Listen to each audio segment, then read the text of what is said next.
할렐루야. 오늘 이 성경 말씀에 하나님께서 요셉과 함께 하시고 통통하게 하셨던 것처럼 우리 예수만교회 모든 성도 가정에 하나님의 함께 하심과 형통케 하심이 함께 하시기를 주님의 이름으로 축복합니다. 저는 오늘 여러분에게 한 가지 질문하면서 말씀을 시작하고자 원하는데요.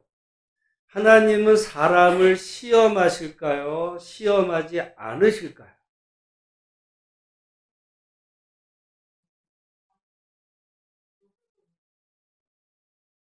여러분, 그래서 성경이 어렵고요. 세상 살아가는 게 이게 다 어려워요. 왜냐하면 두 말씀이 다 성경에 있어.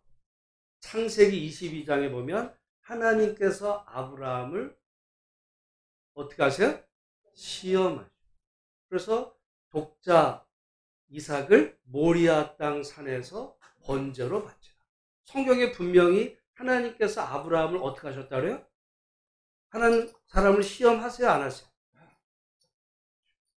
근데 야고보서에 가보면 하나님은 시험을 받지도 아니하시고 아무도 사람을 시험하지 않으신다. 제가 한번 읽어보겠습니다. 야고보서 1장 13절부터 사람이 시험을 받을 때 내가 하나님께 시험을 받는다 하지 말지니 하나님은 악에게 시험을 받지도 아니하시고 친히 아무도 시험하지 아니하시느니라. 오직 각 사람이 시험을 받는 것은 자기 욕심에 끌려 미혹됨이니 욕심이 잉태한 즉 죄를 낳고 죄가 장성한 즉 사망을 낳느니라. 너무 유명한 말씀이에요. 그래 다시 묻습니다. 하나님은 시험을 하세요, 안 하세요?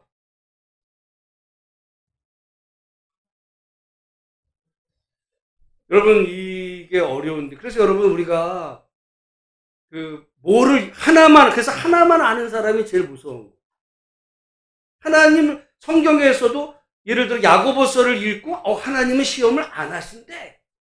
틀렸어요, 맞았어요? 맞아. 성경에 나와. 창세기를 보세요. 하나님은 아브라함을 시험하셔. 어떤 게 맞는 거예요? 왜 이런 문제가 생기나 오늘 그 이야기를 하면서 보기를 원하는데요.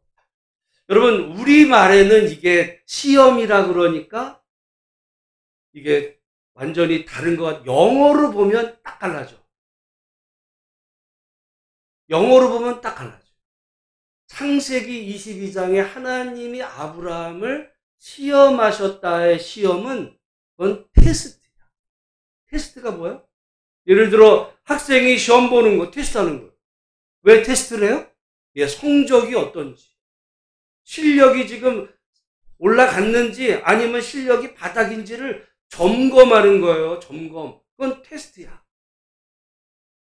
근데 야고보서에 하나님이 사람을 시험하지 않는다 할 때 그 시험은 그거는 템프트예요. 템프트는 뭐냐? 유혹함, 미혹함. 죄에 빠지도. 이거는 그 사람의 어떤 그 실력을 검증하는 것이 아니라 죄에 빠지도록 유혹함.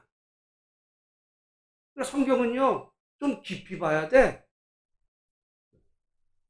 그러니까 이거를 종합하면 하나님은 우리를 시험하세요, 안 하세요? 하셔. 근데 어떤 시험을 하시는 거야?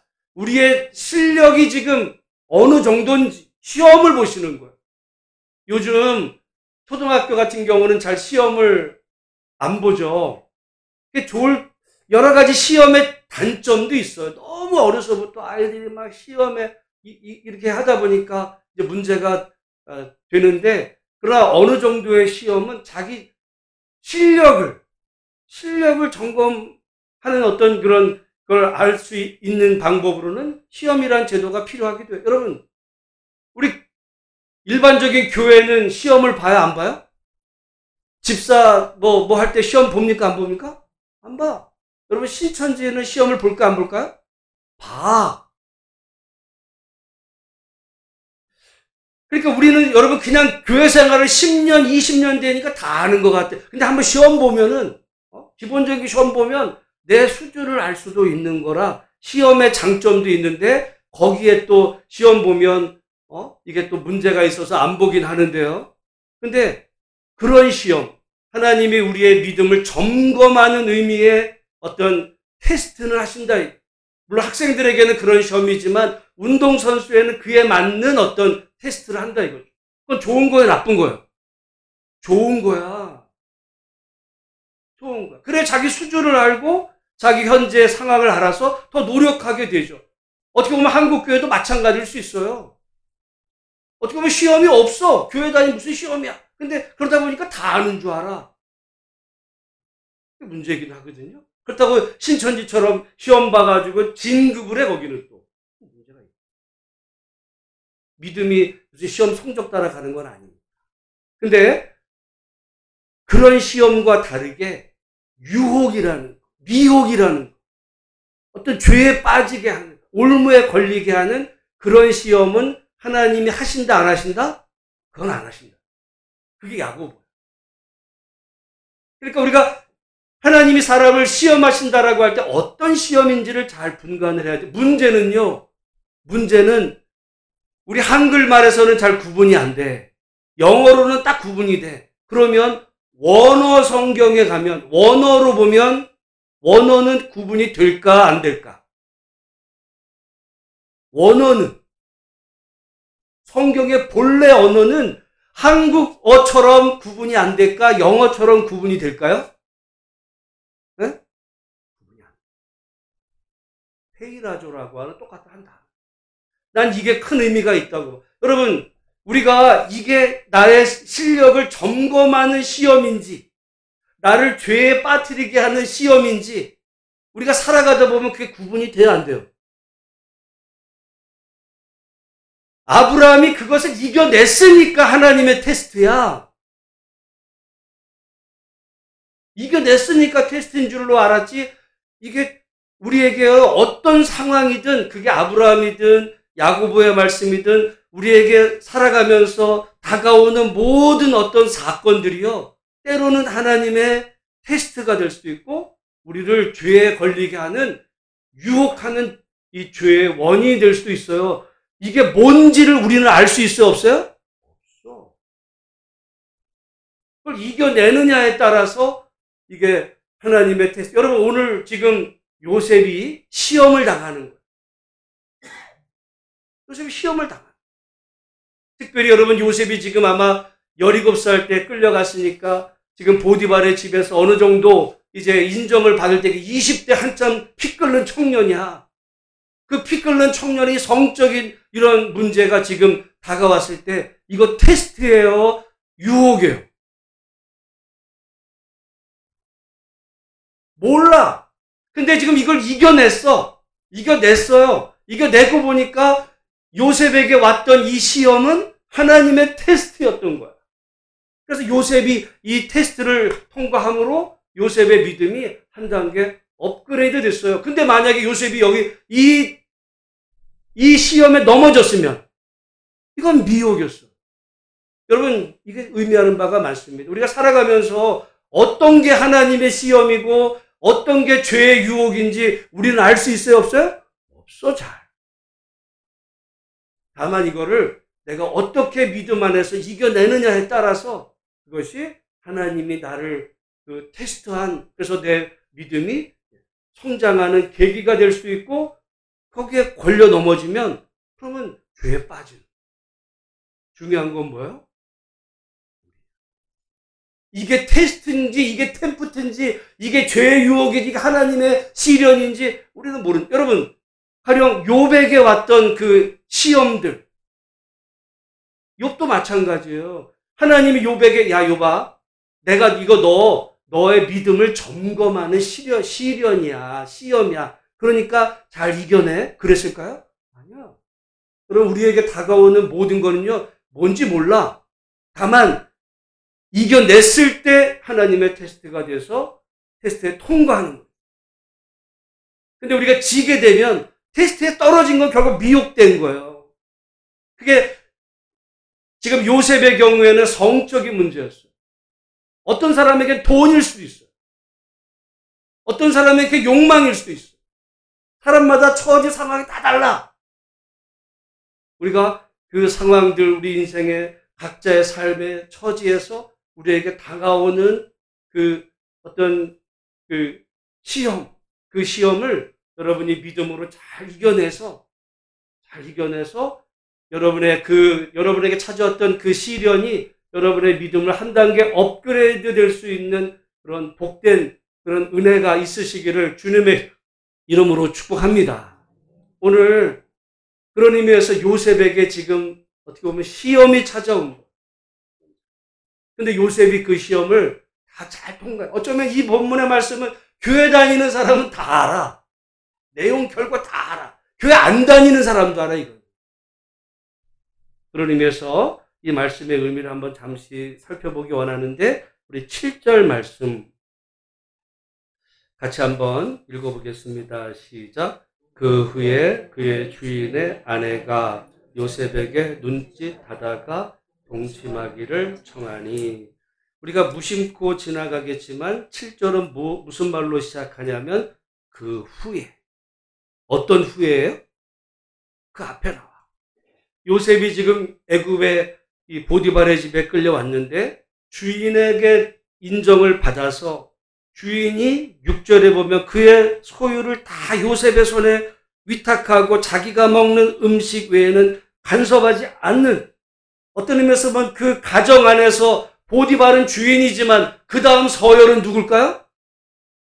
요셉이 됐어요. 나름 고난 속에 있지만 성공한 거야. 출세했어. 어떤 힘을 가졌어요. 시험은 언제 와요? 그럴 때 와. 물론 어떤 어려움에 떨어졌을 때도 유혹이 오기도 하죠. 그건 하나님의 시험이야. 우리가 예를 들어 인생을 살아가다 어떤 어려운 직장을 잃는다든지 어떤 무슨 시험에 떨어진다든지 어떤 어려움에 찾아오면, 내게 어떤 문제가 생기면, 욥과도 같이 어려움에 찾아오면 하나님에 대한 원망이라든지, 그게 어떻게 보면 정말 하나님의 테스트일 수도 있고, 그 시련 때문에 하나님 원망하고 하나님한테 멀어지면 우리에게 찾아온 어떤 어려운 그런 사건은, 여러분, 그걸 극복 못하면 내가 죄에 빠지게 됩니다. 하나님 부정하고 떠나는 계기가 되죠. 그러나 이렇게 지금 요셉은 어떻게 보면 승승장구하고, 하나님이 물론 가장 형통케 됐다면 당연히 아버지 집으로 당장에 보내줘야 되지만, 변한 건 없어도 그 보디발의 집에서 나름 승승장구하고 있고 모든 여건들이 잘 풀려나가고 있을 때 시련이 오거든요. 여러분, 우리가 구약 성경에서 어떻게 보면 가장 신앙의 모델로 인정하는 사람이 다윗이에요. 다윗이 어려운 어떤 시절에, 특별히 다윗 임금이 다윗을 죽이려고 했을 때는 다윗은 그때마다 그 모든 어떤 죄의 그런 문제들을 다 해결합니다. 얼마든지 쉽게 그 문제를 해결할 수 있는 기회가 있을 때도 다 넘어섰어요. 어쩌면 그것이 우리가 아는 다윗이겠죠. 근데 사무엘하 11장에 가보면 이제 왕이 됐어요. 왕들이 출정할 때가 됐는데 다윗이 이제 안 가. 그리고는 옥상 위에서 거닐다가 밧세바가 눈에 들어와. 많은 사람들은 밧세바가 유혹했다고 그러는데 정작 그렇게 보면 안 돼. 그 사무엘서를 잘 보면 그거는 다윗의 일종의 강간입니다. 그리고 그로 인해서 자기의 그 우리야, 밧세바의 남편을 죽이는 살인죄까지 빠졌을 때 다윗이 어려운 상황에서 쫓겨다닐 때는 죄를 짓지 않아요. 근데 성공했을 때, 권력에 취했을 때, 이만하면 됐다 할 때 넘어지게 됩니다. 지금 다윗도 얼마든지 이 요셉도 그럴 수 있는 상황에서, 여러분, 우리가 그런 의미에서 내가 어려운 상황에 있을 때도 하나님을 버리지 말아야 되지만, 하나님이 내게 은혜를 주셔서 모든 형편이 여유로워졌을 때, 그래서 이만하면 됐다라고 생각하는 순간 미혹은 우리에게 찾아온다는 것을 기억하고, 그 순간에서도 하나님을 붙잡을 수 있는 믿음의 성도들이 되시기를 주님의 이름으로 축복합니다. 게다가 요셉은요, 우리 지난주에 6장 하반절에 보면 뭐라고 그랬냐면 요셉은 용모가 빼어나고 아름다웠더라 그랬습니다. 이게 영어 성경에 보면 Joseph was well built. 이게 무슨 말이냐면 체격이 좋고 건장한 거야. 그리고 and handsome. 잘생겼을 뿐만 아니라 몸이 좋고. 완전히 꽃미남만이 아니라 몸이 좋은 정말 멋있는 청년이 돼 있는 거예요. 멋있는 청년.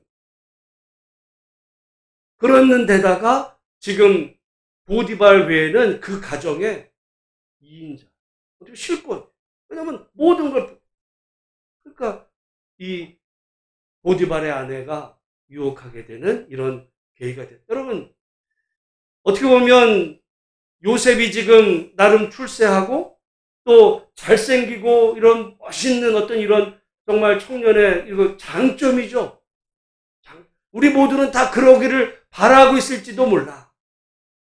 이왕이면 잘 되기를, 장점이 많기를. 물론 단점 때문에 문제가 되기도 하지만 하나님이 여러분 우리에게 은혜 주셔서 그런 좋은 장점이 때로는 그게 죄에 빠지는 원인이 되기도 한다. 그러니까 우리가 내가 부족한 어떤 단점 때문에 하나님 앞에 그때는 속상하죠. 왜 남들은 다 잘 나가는데 왜 하나님 나는 이렇게 힘들어하세요?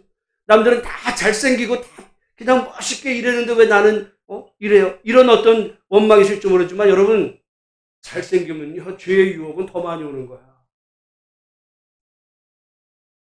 그래서 우리가 어려울 때도 그러나 하나님이 우리에게 복을 주셔서 잘 나갈 때에도 죄의 유혹은 방향은 다르지만 언제나 우리의 정말 그 마귀가 문턱에서 우리를 어떤 방식으로 넘어뜨리려고 기다리고 있다는 사실을 기억하고 항상 하나님이 복을 주시면 하나님께 감사하고 하나님께서 우리에게 때로는 어떤 시련의 과정을 통과하게 하실 때는 그 시련을 하나님 보면서 믿음으로 이겨나가는 믿음의 복된 성도들이 다 되시기를 주님의 이름으로 축복합니다. 근데 이 유혹은요 언제 찾아왔냐면 외로울 때 왔어요. 여러분 요셉은 지금 20대 잘 나가는 이런 청년일 때 왔을 뿐만 아니라 문제는 보디발의 아내도 그래요. 여러분 여기 지금 우리 39장 1절에 보면 요셉이 이끌려 애굽에 내려가매 바로의 신하 친위대장 애굽 사람 보디발이 그랬습니다. 여기 지금 바로의 신하다 그랬어요. 신하. 여러분 그래서 성경의 번역이 중요한데요. 이 단어의 또 다른 의미는 뭐냐? 내시예요. 뭐라고요? 내시가 뭐야? 여러분 오늘날은 없지만 모든 왕조에는 우리나라에도 내시가 있었어요. 조선시대만 있던 게 아니라 고려시대도 있어요. 우리가 내시 그러면 왕의 가장 최측근이야. 왕의 최측근이야. 그래서 내시를 만드는지도 몰라. 딴 생각하지 못해. 그건 거의 모든 제국 왕국에서 거의 동일해. 그러니까 이거를 신하 그러니까 무슨 영의정 좌의정 무슨 뭐 이러는 건 줄로 아는데 여러분 내시가 보면 어떤 사극 같은 데 보면 이 왕이 이제 목숨을 위협받고 그럴 때 마지막 왕과 함께 싸우는 사람들이 있어요. 그 사람 누구예요?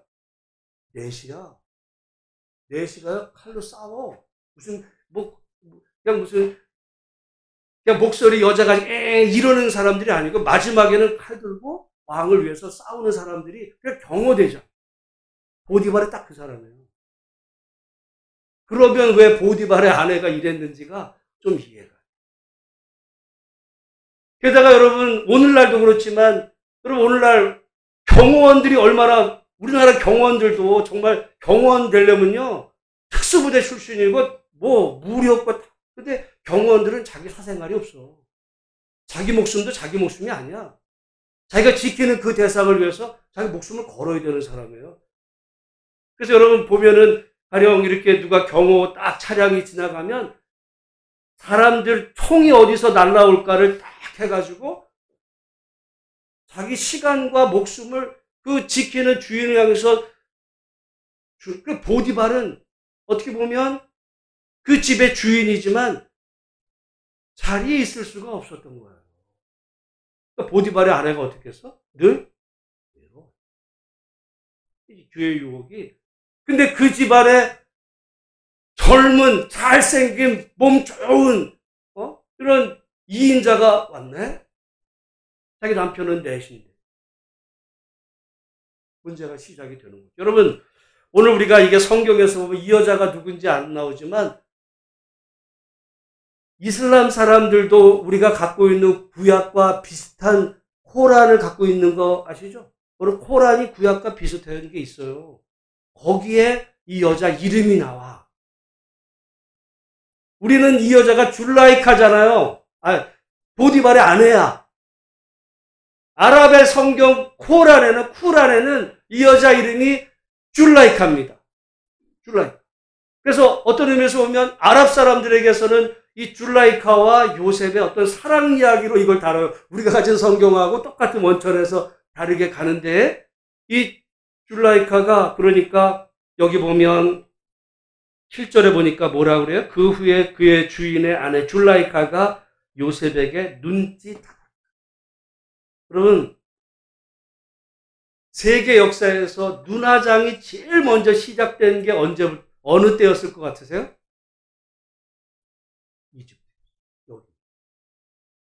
클레오파트라 눈화장이요. 오래된 얘기인데 그 시초가 애굽에서. 그러니까 아주 정말 이 보디발의 아내가 남편은 집에 없어. 근데 거기에 아주 이 멋진 이런 요셉이라고 하는 사람을, 젊은이를 뒀네. 여러분, 요셉의 입장에서 보면 기회일 수도 있고 피할 수도 있어요. 아니면 이게 이제 유혹이야. 우리는 이거를 당연히 여러분 요셉 그러면 안 되지 그러지만, 여러분 보세요. 사람이 살다 보면 이게 비슷한 어떤 여러분 우리가 인생을, 이게 보디발의 아내가 아니라 예를 들어 돈이라고 생각을 해보세요. 돈. 이게 어떤 자리라고 생각을 해보세요. 내가 한 번만 눈 딱 감으면 나한테 떼돈이 굴러와. 그래서 여러분 그러잖아요. 딱 한 번만. 딱 한 번만, 그러고 내가 앞으로 잘 살래. 대부분요, 그 딱 한 번에 다 넘어가. 그게 뭐라는 거야, 그게? 시험이 되는 거야. 유혹. 지금 요셉에게 그런 유혹이 찾아온 거야. 우리가 이겼으니, 당연하지. 입장 바꾸면요, 지금 당연한 게 아니야. 그런데 요셉은 이 죄의 유혹을 이겨냅니다. 이겨내기가 어려웠어요. 왜냐하면 요셉이 지금 20대 피 끓는 청춘이야. 아내는 외로워. 한 번도 아니야. 여러 번 반복해서. 지금 유혹이 계속되는 거예요. 그때 요셉이 이것을 이겨내는 거예요. 어떻게 보면 우리가 요셉 이야기가 많잖아요. 나중에 물론 감옥에서 또 이렇게 꿈을 맞춰가지고 이런 것도 있지만, 요셉의 어떤 전체 인생에서 가장 중요했던 인생은 어떤 순간은 바로 이때였어요. 그럼 보세요. 그래서 물리쳤어. 유혹을 물리쳤어. 그 결과가 뭐야? 누명 쓰고 감옥 갔어요. 요셉이 감옥에서 무슨 생각을 했을까? 내가 왜 그때 눈 딱 감고 그랬으면은 어차피 모르는데 왜 남편은 집에 없어? 후회하면서 지냈을까요? 아마 우리는 예를 들어 이게 꼭 이런 성적인 문제가 아니라 다른 어떤 쪽에서 정말 내가 눈 딱 감고 한번 내가 죄를 지면 나한테 그냥 일확천금이 올라올 수 있는 어떤 그런 기회인데, 내가 그거를 물리친 거 정도로 그냥 끝나는 게 아니라 오히려 내가 물리쳤는데 반대로 누명을 써가지고 그것 때문에 내가 감옥을 사네? 그럼 내가 감옥에서 여러분 먼저 무너져요. 억울해가지고 억울해서. 근데 요셉은 감옥에서도 감옥에 들어오기 전과 동일한 그런 그 믿음으로 정말 하나님과 동행하는 사람, 하나님과 함께 하시는. 여러분, 결국 이 과정을 통해서 이건 하나님의 정말 어마어마한 테스트였어요. 이게 유혹으로 요셉은 한순간 눈 딱 감고 죄를 졌으면 요셉의 인생이 거기서 끝나는 거야. 없어요. 그러나 믿음으로 통과했을 때 어떻게 보면 더 큰 시련이 왔지만 그러나 그 시련 너머에 하나님의 약속한 그 정말 영광스러운 축복의 순간이 있다는 거 여러분 기억하시고 오늘 우리에게 다가오는 시련들 정말 믿음의 눈으로 바라보시고 당장 내 눈앞의 이득이 아니라 멀리 있는 하나님의 영광을 바라보면서 우리에게 주어진 믿음의 길을 믿음을 따라 걸어갈 수 있는 복된 성도들이 되시기를 주님의 이름으로 축복합니다. 그러면 어떻게 요셉이 이겨낼 수 있었는가? 여기에는 요셉의 믿음 때문인데 우리 8절 9절 말씀 같이 한번 읽어보겠습니다. 시작. 요셉이 거절하며 자기 주인의 아내에게 이르되 내 주인이 집안의 모든 소유를 간섭하지 아니하고 다 내 손에 위탁하였으니 이 집에는 나보다 큰 이가 없으며 주인이 아무것도 내게 금하지 아니하였어도 금한 것은 당신뿐이니 당신은 그의 아내임이라. 그런즉 내가 어찌 이 큰 악을 행하여 하나님께 죄를 지으리. 아멘. 여기 보니까 여기 지금 보디발이 뭐라 그랬어요? 9절에 보면 이 집에는 나보다 큰 이가 없다. 그러니까 완전 2인 실권이야. 근데 딱 하나 금한 게 당신을 금해. 그러니까 여러분 어떻게 보면 믿음을 떠나서 그러니까 믿음의 문제를 떠나서 보디발은 요셉은요 정말 인간적인 그 의리 믿음 얘기할 거 없어요. 우리 믿음의 사람들이 가끔 이게 실수하는 게 뭐냐면 죄를 져놓고서 믿음을 얘기해. 내가 죄를 져놓고서 하나님은 죄를 다 용서하실 거야. 마치 하나님을 믿는 게 내 죄에 대한 면죄부인 줄로 알아요. 아니야. 여기 지금 요셉은 죄를 지을 수도 있는 그런 위치에서 인간적인 그 의리로 도덕, 윤리 그건 안 되지. 아무리 이것이 어떻게 보면 그 자기의 어떤 욕망을 채우는 그런 수단이 될지언정 그거를 끊어내. 여러분 쉽지 않습니다.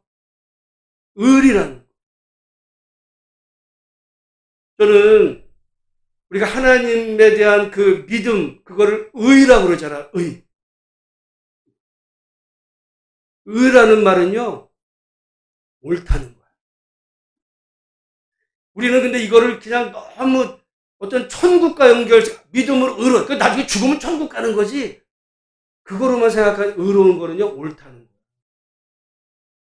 우리의 삶이 올바른 믿음의 사람이라면요, 살아가는 게 올바라야 돼. 그러니까 기독교인은 안 믿는 사람들보다 더 올바르게 살아야 되는 거예요. 믿음 얘기할 거 없어. 죄 짓고서 믿음이 있으면 되냐고요? 그런 게 어딨어요.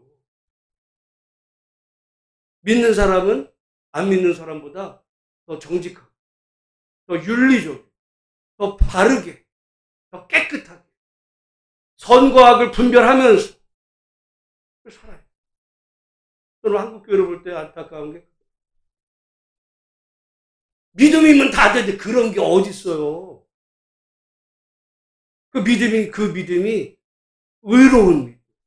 의로. 하나님이 정말 인정하시는 믿음. 여러분 만약에 요셉이 하나님을 믿어.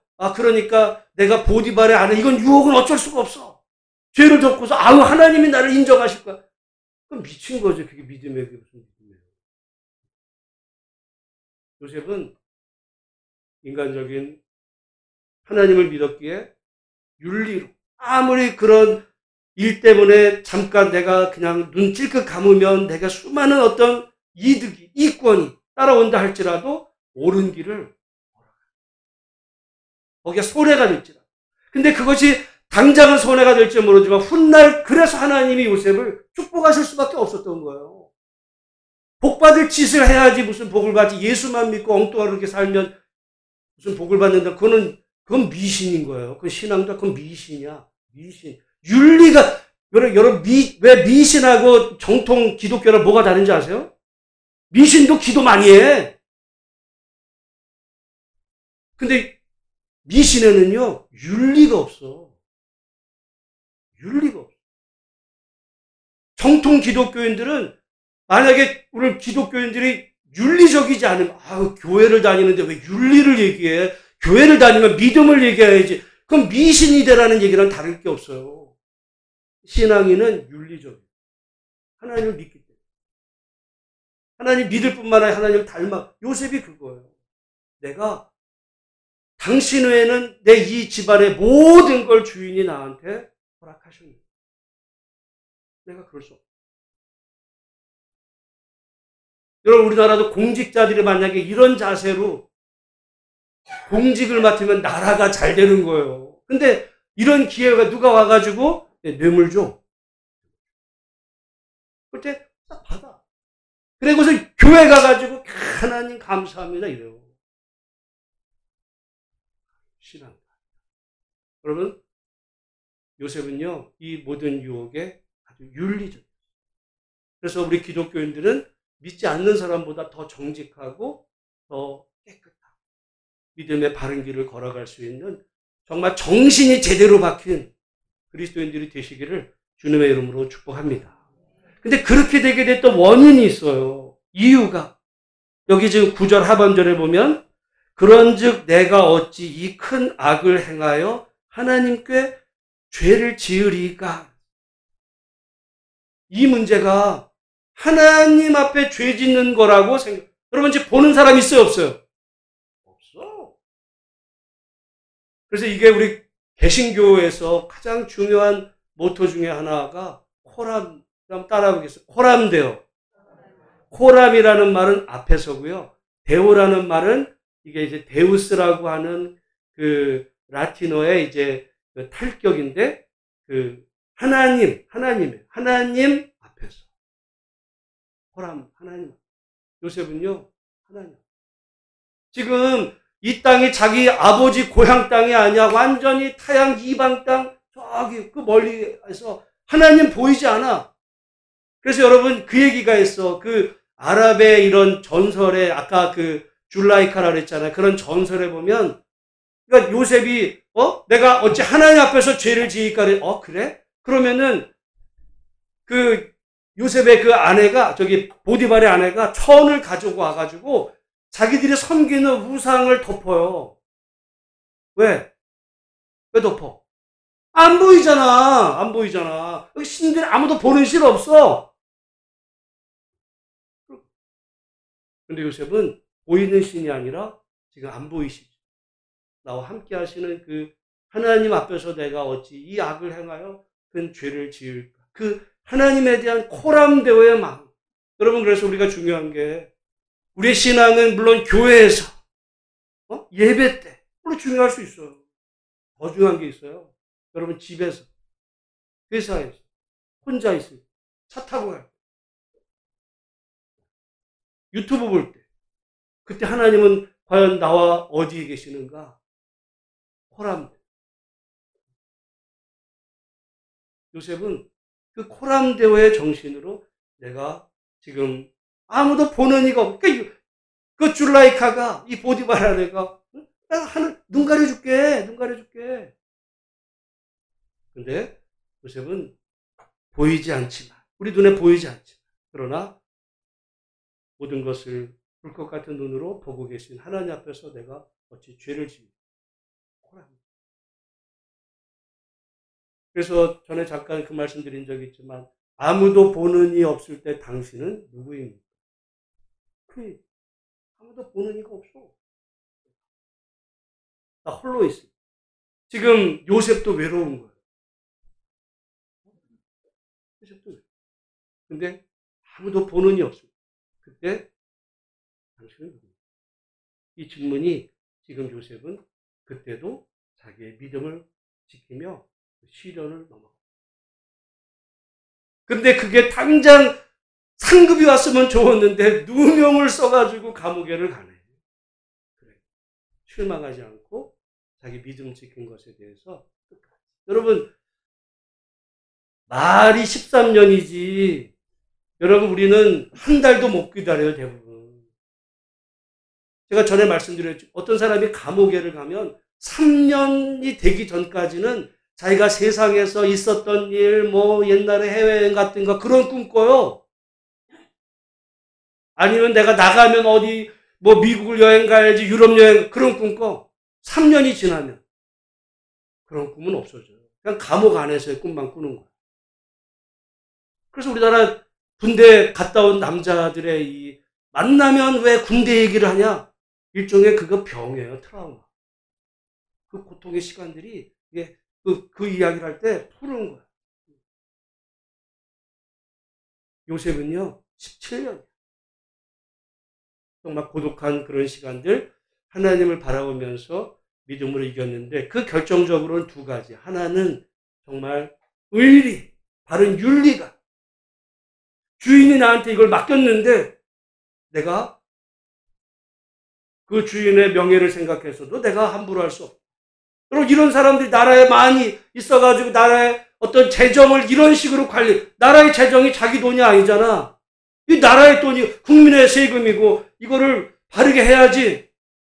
최소한 공직자 중에 기독교 공직자에 당연히 그래야 되는. 근데 뇌물 주고 이런 데 손 뻗치고 학연, 인맥.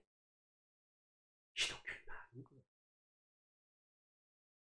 윤리적으로 바른 것과 그런 윤리의 바탕에 하나님에 대한 믿음, 호랑.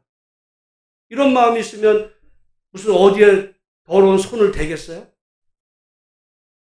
여러분, 우리가 오늘 지난주에 이어서 요셉과 함께 하시는 하나님이라는 말을 이제 제가 설교 제목으로 했는데, 요셉은 지금 이 상황 속에서도 하나님과 동행하고 있어요.